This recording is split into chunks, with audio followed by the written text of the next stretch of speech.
welcome to a podcast which is reflecting back on certain acts. And the act in question is of Dragon Ball Super. And Granolah will be our main content here, up on the lookout.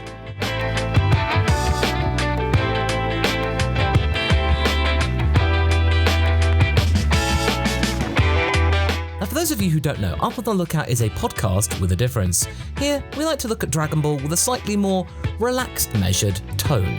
But we still like to provide facts and figures in a way that we hope that you find interesting, as well as a little bit of witty banter. And if you'd like to check out our brand new website, mastercox.com, which has been recently refreshed, we will have an Up on the Lookout t-shirt for you to purchase with the logo on it.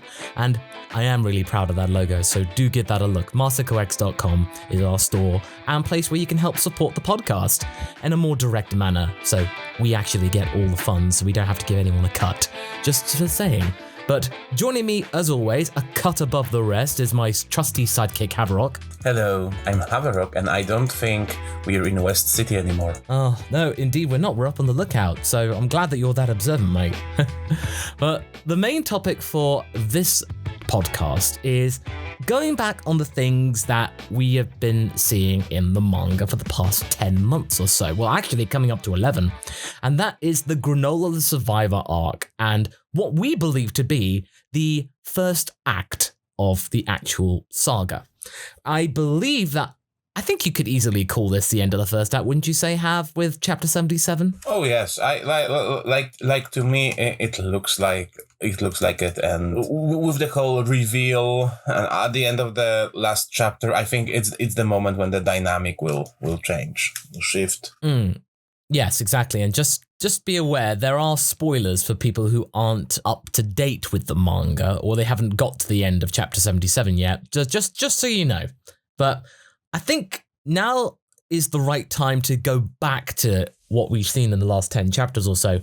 Well, technically 11. This now sort of wraps up everything that we've seen in that story, up to the point where we then go into the fact that the Heaters are the actual bad guys. Because for a long time, we weren't quite sure about whether they were or were they not, or whether Freeza was going to actually be the big bad in this saga. But based on what we've seen, Freeza ain't gonna show up. We've not seen hide nor hair of him, not even in a flashback. And it's now making me start to think, well, are we ever gonna see him in any meaningful way? Or is he just gonna end up with a cameo at the end, making fun of everybody for saying, "You are so funny in looking back into the past like that." Something like that. I could easily see that in a way. I'm not gonna call it now, because we're really too early into the actual story, the full story. We're not even into the second act yet, but that wouldn't surprise me if that happened. Oh yeah, after the last chapter, I'm like, he's not gonna show up in a big role. Like it's not what this story really is about. No, it really isn't. It's now getting to that point where this has kind of gone beyond Freeza, like way beyond that. We've seen plenty of Freeza. I mean, thankfully, the way that Freeza has been written since the Tournament of Power has actually been pretty good. And I still am very impressed with the fact that when we found out Freeza was coming back for the Tournament of Power, people hated it. But by the end of that saga, people actually thought, wow, they pulled it off. Especially in the Broly movie. Yes, yeah, that I was just going to say that, actually. The Broly movie sort of just sealed my beliefs with that. Is that, okay, whoever's in charge in the Dragon Realm, they know how to write Freeza in this day and age. Like, he's not as ruthless and callous as he was before, but that's the point. He's grown up. He has matured. He's much more like his father now than he was before. Because back then, as we saw in the Broly movie, he was relatively young.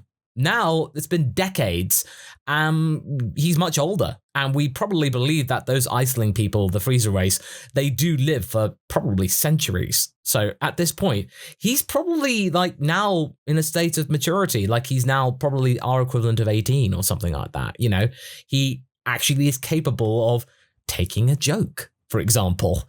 Yeah, he can be poked fun at a little bit, depends on the right person, but I believe that many decades ago, if Berry Blue made a comment about it, he probably would have just killed her or injured her or something like that, or took his anger out on a random flunky or something like that. Yeah, I think he wouldn't kill Berry Blue specifically because I feel that, like, we all feel that she has a special place for him. That's true. But he certainly would take his anger out on somebody. Yeah. Oh, yeah, definitely. Because still, like, nobody else dares to act like this. So, you know, it's, you know, it's like that. And, you know, I still think it's like their way to try to attune for, you know, for Resurrection F and how the character was mishandled there. Oh, well, I mean, I wouldn't say he was really badly mishandled. It was just very one note. The note was accurate to Dragon Ball Z, but it was just the same note. There wasn't really any nuance to it.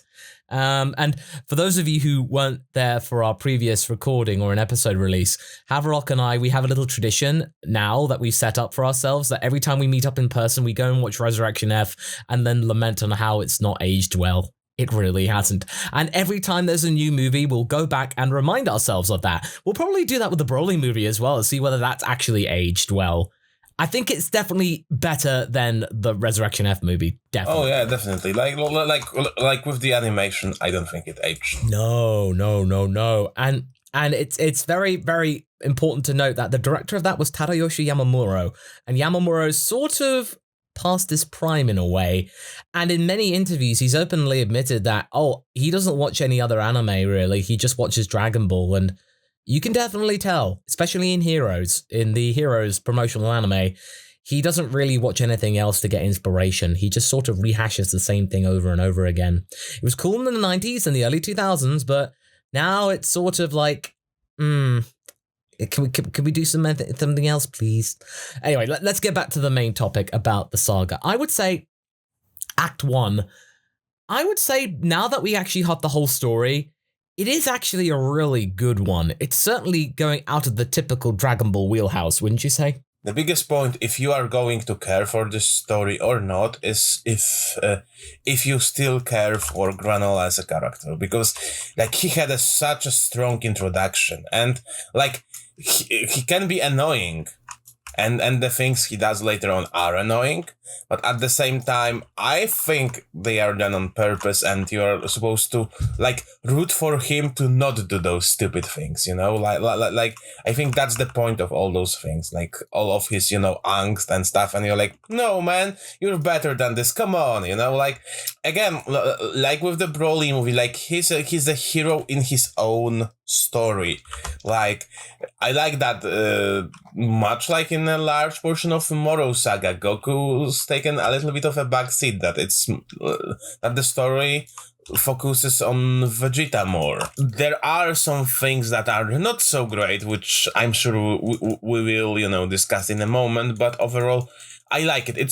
It's been something different in those limits that Super is set within, because like a lot of problems in Granolah arc are really the general problems of Super, how Super is framed. Now we know where it goes, I now feel a lot more relieved about Granolah as a character, because up until those last 2 chapters of that act, I was getting so frustrated in the fact that, oh my god, this is just the same thing over and over and over again. Blarg Saiyans must die, and something like that. That was pretty much what all he was saying, no matter what anyone was trying to tell him. Now though, now that we've seen that it actually goes somewhere, and Granolah has been told that, yeah, it was kind of your own fault that your mum died, inadvertently. I mean, obviously he didn't mean for it to happen, but yeah, in a sort of way, I did feel kind of good about that. Okay, Granolah, you know what? Bardock didn't kill your mum. No Saiyan killed your mum. Your own stupid actions did. So that made me feel a little better in that regard. That, okay, Saiyans did ravage his home planet, but to him specifically, a Saiyan did save him and Monaito, and actually Muesli, his mum. But then, of course, it was just Ilek being a jerk and just doing it because, admittedly, I did find it really funny with Bardock in a cloak. It just reminded me of, a little bit of Turles from the Tree of Might movie, a little bit. I wonder if that was a little like a very cheeky deep cut. Probably not. It was probably just a coincidence because, again, cloaked Saiyans, very much the mysterious stranger that does crop up in our what ifs every now and again. And any other type of fan fiction. It's typical of any fan fiction. Oh, I'm an edgy Saiyan OC with a cloak because I'm in the darkness and stuff like that. It was. I wonder if Toyotaro just did that as a little callback to all of those memories from him as a kid. I don't know. Bardock has been a masked Saiyan, so he's now a cloaked Saiyan, One of these days he will be like, Tracker Hat Saiyan, because why not? Anything to cover his head, and he could rock it. He could rock it really well, I think. Okay, Granolah is a character now. We know the whole story in the first act.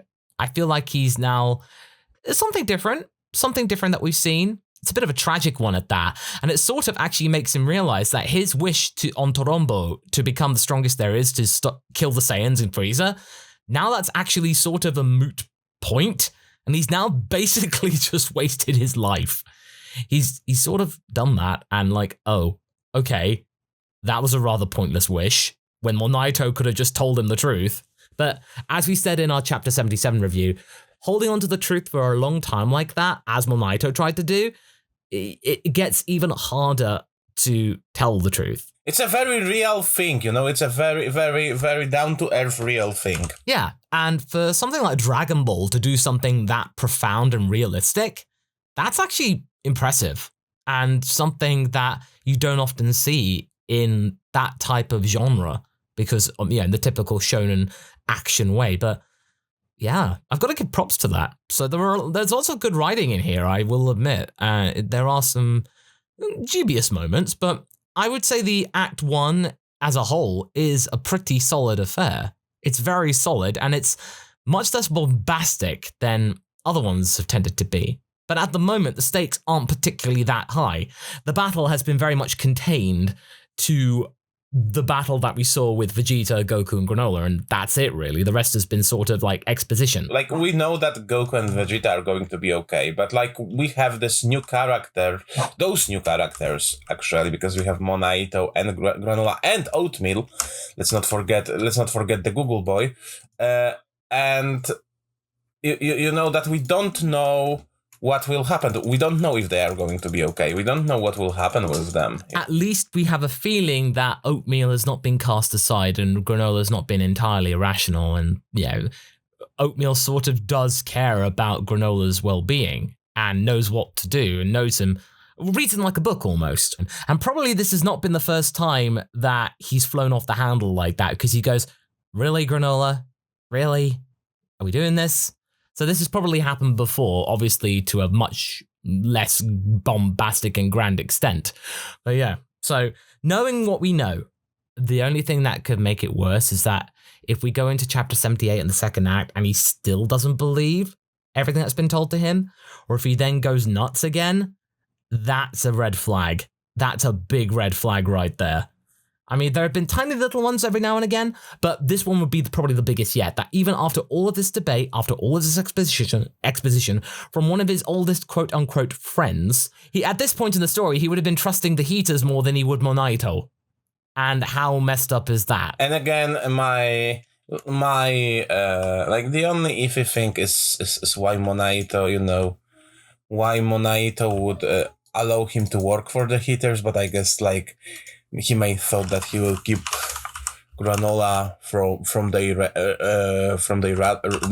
radar like that, Yeah, no, agreed. And the other thing is I think I have that slight belief that it's going to be, we are going to transfer your power to gas, so he won't be needing to shorten his life because he told them. That silly boy told them, and that's that was a mistake, because they can now transfer Granolah's power to gas. I actually find it would be kind of an ironic punishment if that turned out to actually be true. That if he could actually then, they get the power, but if they don't know about the whole, he only has 3 years left to live thing, or probably slightly less than that, that could be a poison chalice for Gas to have. He gets the power, sure, but then he gets the caveat as well. And can you imagine like how messed up that would be? In that, he then finds out, be careful what you wish for and all that, and then Gas finds out in a couple of years he dies. They'll think about technicalities, but it would be so funny if that, no, Granola's bargain is transferred over with the power. It comes with the territory. Sorry, Gas. and then, that actually would be really good in that might be the thing where, they find out and then Oil and Maki are like, aren't you going to do something about this? Wish it away. We don't want him to die. And Elec's like, no, why would I do that? He's now the strongest in the universe. Why would I do that? And that's the thing that brings Oil and Maki to the realization that maybe their eldest brother doesn't really care about their well-being. That's a curious thing, but we're actually getting ahead of ourselves. We're talking about like future things. We're talking about the actual act that we've seen. So when we are at the wish, let's talk about some of those iffy things. Like, as much as I love Toronbo's design, and as much as, they kind of explained that, that Toronbo kind of took what would be in Granolah, like took all of his lifetime, and like he basically took his potential and maximalized it. Like, it's still like a little bit too convenient that it just, two Dragon Balls that you can wish continuously and, and get that sort of power. Of course, it can be revealed in a like twist-like manner that there are more caveats to that we are not aware of, but like one of the weaker elements in the writing has to be the convenience of certain things, for sure. Yeah, no, I agree with that. In that it's kind of sad actually, in that, so having another dragon is cool and all. And now we've seen with the manga colored version, the official colored version, that Toronbo is a white, blue, like sort of water dragon type thing. Now that's really cool. That it's not just another green dragon or even a Super Shenron clone. That's cool that they can come in different colors. That's really something I dig. And I'm really pleased with how that, the Dragon Room going with that color scheme and design with Toyotaro as well. That's great. But some of the pluses of Toronbo are tinged with the fact that, as you say, you only need 2 Dragon Balls. They can be spammed again and again and again.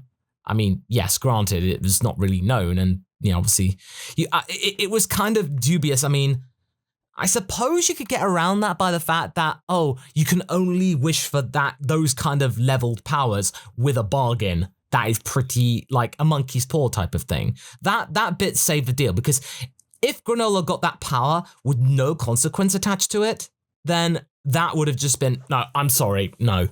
Even I and you, some of the most optimistic people about the series, I mean, almost to a fault at some points, I will admit, even we would have been okay, no, that's just stupid. But when they had the whole thing with the wish and the life, and you think, okay, all right, at least there's something attached to it, at least, but it's still a little bit convenient. But when hasn't Dragon Ball been all about when hasn't Dragon Ball been all about convenient things to happen? Oh yeah, like Cell Saga is one big convenience in that regard. Oh yeah, of course. I mean, this isn't the first time in Dragon Ball's history. Even in the original and Z, there have been moments where things have been a little bit too convenient, but that happens all the time in writing. Sometimes writers just need to have things happen to move the story along, which happens to be a little bit not likely to have happened in reality, but most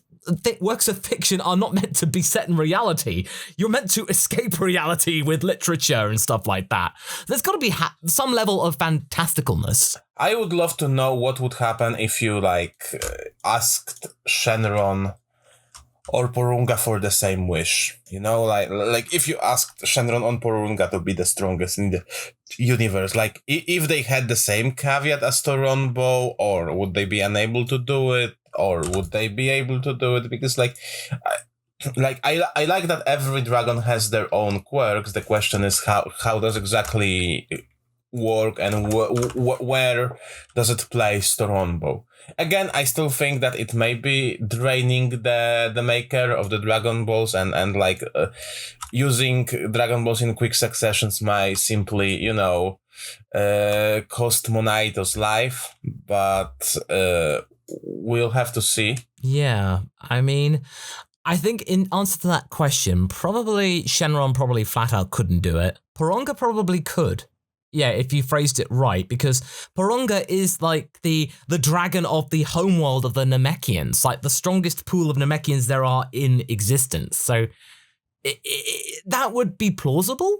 I don't think that would ever happen because, I mean, to be fair, admittedly, the whole thing with Porunga at the time, that he could bring back people as many times as you want, but only one person at a time, that quickly changed.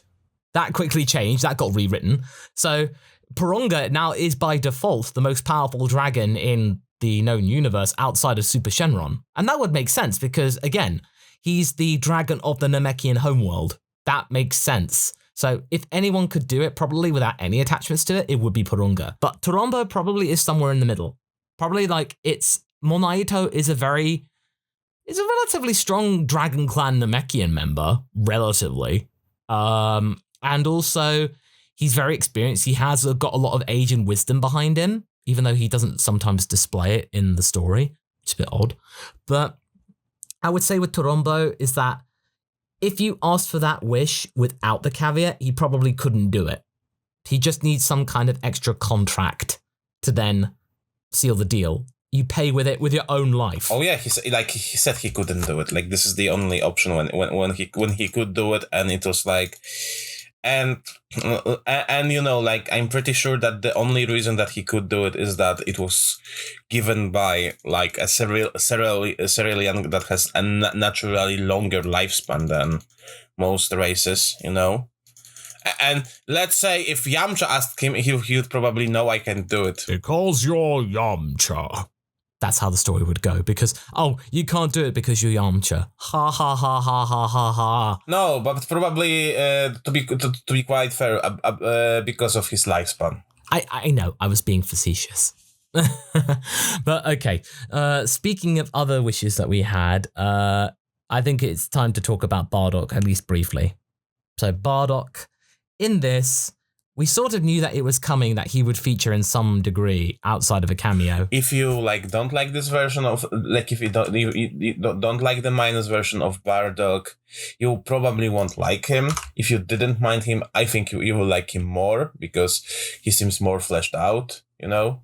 No, I agree. I mean, but to be fair, I would say that this Bardock now is I would call him Broly Bardock, because that Bardock is different from the minus Bardock by quite a bit, I would say.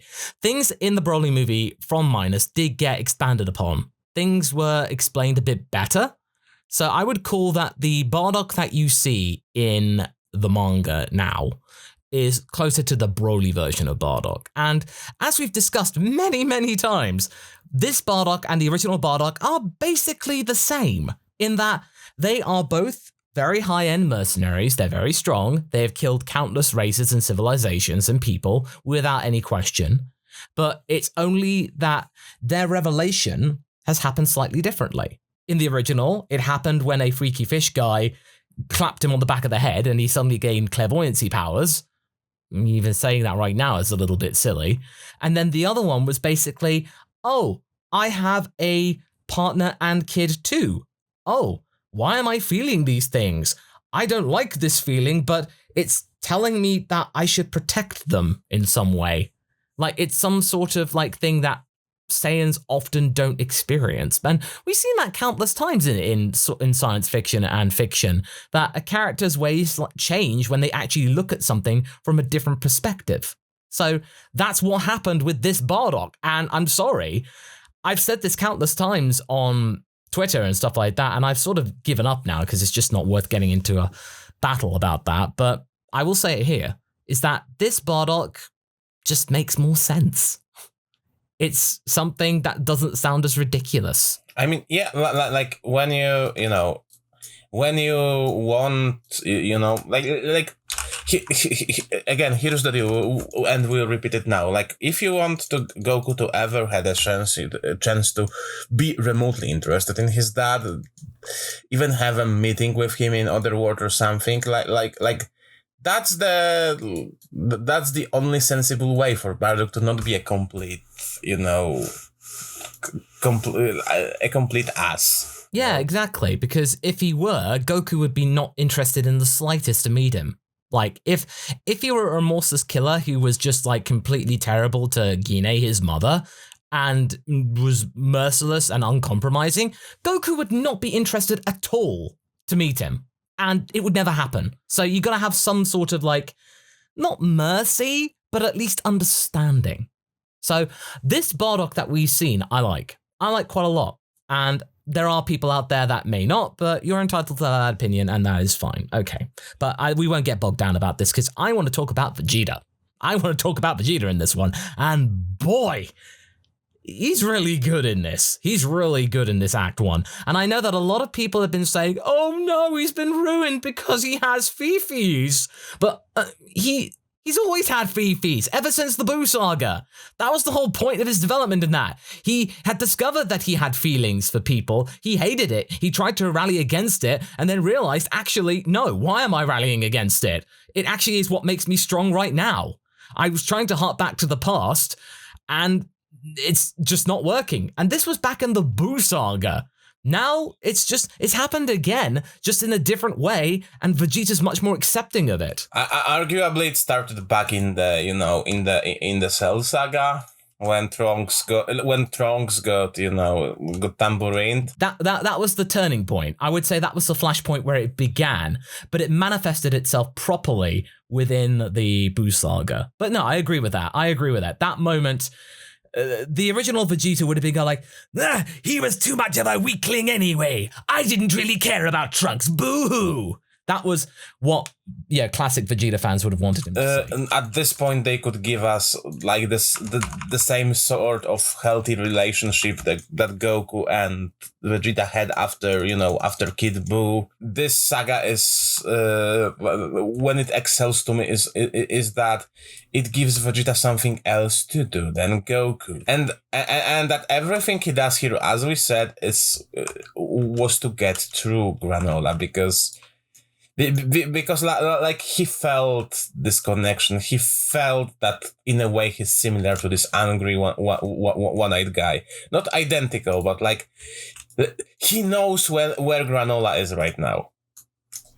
And what's even better, he may continue to do so because he knows how to feel guilty about, hurting people. Yeah, absolutely. And I get the feeling that Ultra Ego will turn up again, and we'll talk about that power in a sec, because it's absolutely perfect for Vegeta, and I don't care what anyone else thinks about that. You know what would be really cool? Again, going into the future, but if after this saga, if Granolah survives, if Vegeta would be like, if you have 4 years to live, let's at least teach you how to use this power. Like, he will comfort him by, therapy training with him for those years, and that's why Vegeta decided not to raise Goku anymore, because he's helping this guy to get on terms with his with his power and help him find some peace. Yeah.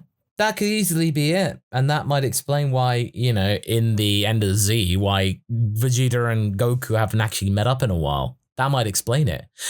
For all we know, Vegeta might have just come back from seeing Granolah die. And after all that time, because it's around about the time at age 784, where the end of Z is and where Superhero is, where Granolah's time would expire had they not found a solution. Or if Gas's transfer of power doesn't come with the caveat of what Granolah paid for it. So we'll see. But the power of Ultra Ego itself is just so good. I love it. It's just classic Vegeta, and I can't wait for him to use this against Freeza. He will so use it against Freeza, because the whole issue is that he couldn't bring himself to go full power and full chat with Granolah. But I feel like if he were using this against Freeza, everything. He'd be so behind it. Even now, he would be. This is destiny. I am gonna call it. I don't often call it, but I will. That will see Ultra Ego Vegeta versus Freeza, and I think Ultra Ego Vegeta. Yeah, definitely. The power is great. The name is fantastic, and I love the little cheeky nods to Super Ego as well when Granolah teases him for it. It's everything about it. I mean, the design was a little bit dubious at first. I didn't like it at first, but it's sort of grown on me now, especially with the coloration and the fact it sort of goes with our color theory in a way. Like with the whole purple of Ajna and stuff like that. It's like the 6th level after Super Saiyan Blue. I love that. That's great. It's all sort of aligned with that. You can check out the YouTube channel for that, basically, to get the gist of our color theory, but we'll save that for later. But it's all good when it comes to Vegeta and his progress. And it's been great, actually, because Goku, he's barely done anything. He's barely featured in the manga other than doing what he's normally been doing, and it doesn't work. Yeah, because he doesn't understand, he doesn't understand, even though, like, they have similar stories with adoptive grandfathers losing their families like that, but Goku was never... He isn't a person to be traumatized. No, he's not. He can easily bounce back from things. That's why consequences don't really kind of gel with him, because it's sort of just water off a duck's back in a way. And it's great that actually it's being sort of called out on, and Vegeta's the one to do it by saying, Kakarot, don't get in the way. This isn't your fight. And I don't expect this to be. You don't understand, and that's okay. I get it. So I like that. I like that a lot, in that, Vegeta is sort of just telling Goku, back off. This isn't your battle to fight. I mean, now it sort of is because Bardock's involved, but Vegeta's still running the show. And I still find it funny that everyone took Vegeta's analysis of Bardock so seriously when he doesn't even take into consideration Guinea. I just find that really funny and hilarious. I mean... He probably doesn't know about Guinness' existence, so, No. I mean, people saying, oh, well, he might do. Why would he care? And he would sort of know about Bardock because he's the prince. He's in line to become the king. So it's pretty much as part of his learning and teachings to learn about who's the up-and-coming fighters and soldiers and commanders within the Saiyan army. It's sort of things that he has to know. And he probably would have heard more about Bardock from Nappa as well, because they're both mid-class Saiyans. So, but Nappa would have known about Bardock. And he would probably just been saying, he was a low-class Saiyan who became one of us. I didn't really like him. I knew he was weird. And stuff like that. He would have been bad-mouthing Bardock as being like an upstart low-class who got lucky, or something like that. I could easily see that. So, there are ways of getting around about how Bardock would have been known to Vegeta. There are ways you could easily explain it, which do make sense and are somewhat logical. And hey, they involve Nappa, so everyone's happy. Nappa's relevant again. That's always good. That's always good to have that involved. But again, that's not part of the official manga story. That's just our headcanon. We have a lot of stuff in our headcanon. It's crazy. But I think we said the majority of the big plus points of this and the negatives that we've had. So, any closing thoughts? We'll see how the second act will go. I really hope that Oil and Maki will survive, because they are fun characters, and like I don't think all the hitters deserve exactly to be destroyed. I think it would be a much healthier story when, like, if they turned a new leaf and actually started helping people, if Elec would be the one that gets punished and Gas would be a tragic victim. A tragic loss, because like you can feel that Toyotaro and Toriyama, they kind of want us to be empathetic towards towards Gas. He seems to be fiercely loyal to his brother, and I think that's his saving grace. No, I agree in that. It's just, he is somebody who's entirely naive, immensely so, and he's being played by Elec so much, because there are so many moments where Gas has so much guilt and remorse and doubt about his own ability, and he's the strongest of them all, and he doesn't believe in himself. That's going to come back to the fore, I imagine. He still beats himself up about probably losing to Bardock at that time, because it is pretty much implied that he lost, or they lost track of him. Oh yeah, definitely. This is the thing I love about what they've done with the heaters. The heaters are really good for what they are. And I've seen people thinking, oh, wow, they're really unoriginal pirates of space. No, I really think their designs are cool. They are like sort of like BoJack, but with a little bit more of like, something a bit more cavalier. They're meant to be space pirates. And now that we know they used to work for the Freeza Force, but they broke away, probably thanks to this thing with Planet Cereal, this might have been the thing that gave them enough money to push away from the Freezer Force and then become their own thing. And over the next 40 years or so, they then built their own empire, which Freezer doesn't touch. That's probably the turning point of their organization. And that's when they became so influential. They were backed by the Freezer Force, and that's very interesting. That's good.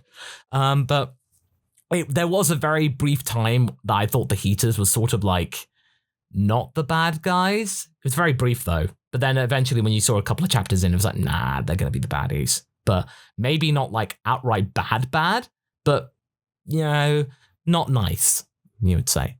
Because the whole thing with 7-3, that's not really gone anywhere, other than the fact they just used his information to then proceed with their own mission, which sort of is okay in a way. I'm sort of glad that 7-3 has not been used to death, but his existence has proved a point, not just in the Morrow arc, but also in this arc in some way to get it kickstarted. I feel he might yet resurface in some way. Like I have a gut feeling that we might see him, we might see another character. It would be funny if he became like a connecting piece between those sagas, and that somebody will get a hand on him. He turned out to be quite an interesting character, and I hope there is more development towards it in the fullness of time. But again, we'll find out more when the sagas continue into Act 2. But I think Haverock and I, now that we know that we've seen all of Act 1, this has actually been very good. It's been very good. It's been something slightly out of the comfort zone of Dragon Ball. There's been not as much action as we normally see, but it's all led to something which has managed to bring Bardock in a fairly logical way and gives Goku maybe the beginnings of the impetus to actually do what the fans have wanted to happen and have him meet his dad in some way. Or at least find out more about him and know that he existed. I love you, new daddy. I love you, new daddy. Oh, it's sort of true. Oh. But anyway, I think that's all our thoughts that we have from Act 1. We're very much looking forward to Chapter 78 coming out on the 19th, in 2 weeks.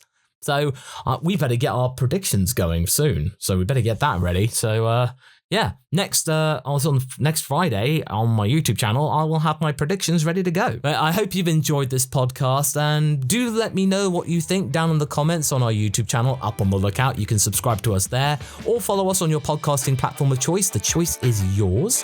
Check out mastercox.com for our brand new line of merchandise, including the Up on the Lookout t-shirt, which has just dropped on the channel and the website. So do give that a look as well. So all that remains to be said is, Haverock, thank you very much for your time. Thank you, it's always a pleasure.